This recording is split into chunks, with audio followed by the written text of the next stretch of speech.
పోరాటం చేసిందల్లా మీకోసమే.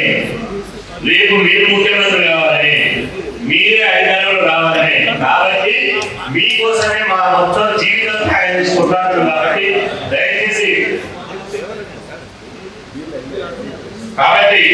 ఇలా గౌరవ ప్రధానమంత్రి నరేంద్ర మోదీ గారు మళ్ళీ సార్ కాబట్టి గౌరవ ప్రధానమంత్రి నరేంద్ర మోదీ గారు వర్గీకరణ సమస్య ఉంది.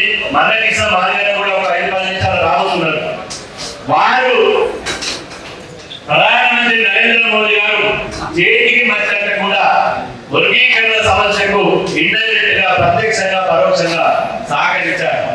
దేశంలో ఎన్నో బిల్లులకు, సంక్లిష్టమైన బిల్లులు కూడా పరిష్కరించారు. కాబట్టి ఈ బీసీ రిజర్వేషన్లు అనేది తెలంగాణలో అక్కడి మండుతున్నది. 2.5 కోట్ల మంది బీసీల యొక్క ఆకాంక్ష ఇది. కాబట్టి ఈ ఆకాంక్షను ఆ డోర్ దగ్గరికి ఈ ఆకాంక్షను గుర్తించి బీసీల యొక్క 42% రిజర్వేషన్లు అమలు చేస్తే ప్రధానమంత్రి నరేంద్ర మోదీ దేశంలో మరో అభినవ పూలే అవుతాడు. నేను అంటున్నా. కాబట్టి మీ అవకాశం ఇస్తున్నాం. బీసీల యొక్క హృదయాలను, బీసీల ఓట్లను మీ గుర్తుల మీద వేసుకునేటువంటి మంచి అవకాశం వచ్చింది. ఇక్కడ కాంగ్రెస్ పార్టీకి మంచి అవకాశం వచ్చింది, కేంద్రంలో బీజేపీ అవకాశం వచ్చింది. దీన్ని ఉపయోగించుకుంది. ఆ తర్వాత 2 అడగాలి, పోరాటం చేయాల్సిన వాళ్ళు చేయాలి. 3 ఏం చేయాలి? పోరాడించిన వాళ్ళు పోరాడాలి. ఎవరు పోరాడాలి? అడుగులోకి వేరే వాళ్ళకి అయితే మందు కూడా మనం ఎంచుకుంటే కాదు. కాబట్టి మనం అందరం బిగించి పోరాడవలసినటువంటి సమయం ఆసన్నమైందని చెప్పి సందర్భంగా తెలియజేస్తూ ఈ జేఏసీలో తీసుకున్నటువంటి నిర్ణయాలను 1 నిమిషంలో మీ ముందు దీని మీద సవరణలు, సూచనలు, ఇది మ్యాండేట్ కాదు, ఓన్లీ సవరణలు మాత్రం చేయొచ్చు. తర్వాత లాస్ట్ కు సాయంత్రం 5 గంటలకు మళ్ళా ఫుల్ పేజీలుగా తీర్మానాల కాపీలను మీకు, మీడియా వాళ్ళకు, వచ్చిన పెద్దలకు కూడా పంపిస్తాం. కాబట్టి బీసీ జేఏసీ కార్యాచరణ అనేది నెంబర్ 1 దయచేసి ఆమోదం అయితే చెప్పడం ద్వారా ఆమోదం తెలపాలి. నవంబర్ 6వ తేదీన రాష్ట్ర వ్యాప్తంగా పూలే అంబేద్కర్ విగ్రహాల ముందు బీసీల మౌన దీక్షలు నిర్వహించడం జరుగుతుంది. 6వ తారీఖు నాడు ఆ కార్యక్రమం ఉంటుంది. ఆ తర్వాత నవంబర్ 13న రాష్ట్ర వ్యాప్తంగా సామాజిక న్యాయ సాధన కోసం పల్లె నుండి పట్టణం వరకు బీసీల ధర్మ పోరాట దీక్షలు ప్రారంభించాలి. అన్ని జిల్లా కేంద్రాల్లో, నియోజకవర్గ కేంద్రాల్లో, మండల కేంద్రాల్లో బీసీల ధర్మ పోరాట దీక్షలు ప్రారంభించాలని చెప్పి నిర్ణయించడం జరిగింది. 3వది నవంబర్ 16వ తేదీన 13వ తేదీ ధర్మ పోరాట దీక్ష ఉంటే నవంబర్ 16వ తేదీన మార్నింగ్ కూడా ఎట్లా మనం వాకింగ్ పోతాం, రన్నింగ్ పోతాం. కాబట్టి నవంబర్ 16 నాడు ఆదివారం వస్తుంది. కాబట్టి రన్ ఫర్ సోషల్ జస్టిస్ విధానంతో ఆ రోజు పొద్దున్నే రన్ చేయాలి. ఆ రన్ను అందరినీ అఖిలపక్షాలను అనుకోవాల్సినటువంటి అవసరం ఉంది. 4వది నవంబర్ 20 నుండి పార్లమెంట్ సమావేశాలు జరగబోతున్నాయి. నవంబర్ 24 పార్లమెంట్ సమావేశాలు. కాబట్టి మన పార్లమెంట్ సభ్యులు 19వ తారీఖున ఢిల్లీకి పోతారు.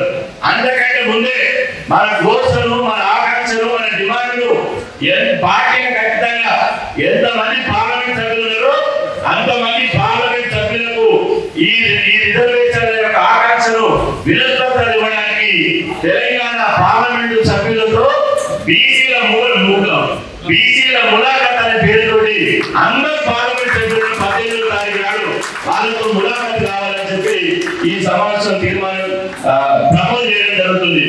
5వ తీర్మానం నవంబర్ 23వ తేదీన బీసీ రిజర్వేషన్లపై, ఎందుకంటే పార్లమెంటు స్టార్ట్ అవుతుంది కాబట్టి నెక్స్ట్ ఆదివారం నాడు మళ్ళీ అందరూ ఎంపీలు హైదరాబాద్ వస్తారు. కాబట్టి నవంబర్ 23వ తేదీన పార్లమెంట్ లో బీసీ రిజర్వేషన్ల మీద అనుసరించాల్సినటువంటి వ్యూహం మీద అఖిలపక్ష పార్టీల సమావేశాన్ని నిర్వహించాలని చెప్పి మీ ముందు ప్రపోజ్ చేయడం జరుగుతుంది.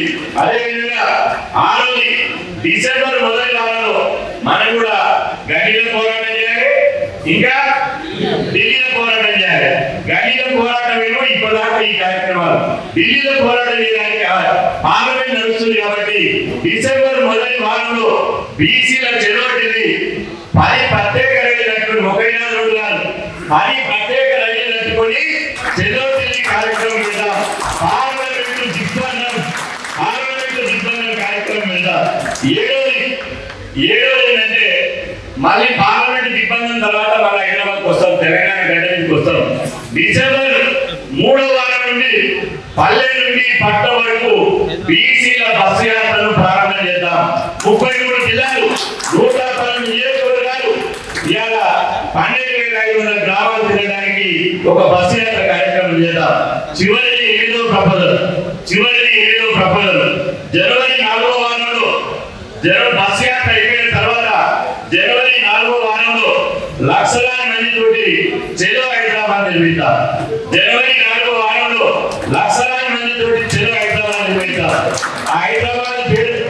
చెలో హైదరాబాద్ ద్వారా ఇలా ఇందిరా పార్క్ నుంచి ఎల్బీ స్టేడియం వరకు వేల వృత్తులు కోట్ల గొంతులు అనే నిదానంతో పెద్ద ఎత్తున 5 లక్షల మందితో హైదరాబాద్ లో పెద్ద ఎత్తున బహిరంగ సభ నిర్వహించాలని చెప్పి మీ ముందు ఈ ప్రపోజల్ పెడుతున్నాం. ఈ అంశాల మీద నేను మాట్లాడి సమయాన్ని వృధా చేయకుండా ఏదైనా మీ కార్యాచరణని ఉద్యమాన్ని ఎట్లా విజయవంతం చేద్దామో దాని మీదనే మీ సూచనలు సలహాలు ఇవ్వాల్సిందిగా మీ అందరికీ అప్పీల్ చేస్తూ దీన్ని ఏం చేసామంటే బీసీ జేఏసీలో ఇప్పుడు దాకా చెప్పినాయి 8 కార్యక్రమాలు చెప్పినాం. ఈ 8 ఏం చెప్పినామంటే గౌతమ బుద్ధుడు ఒక మాట చెప్తాడు. ఏమంటాడు? అష్టాంగ మార్గాలు అంటాడు. గౌతమ బుద్ధుడు ఒక అష్టాంగ మార్గాలు అంటారు.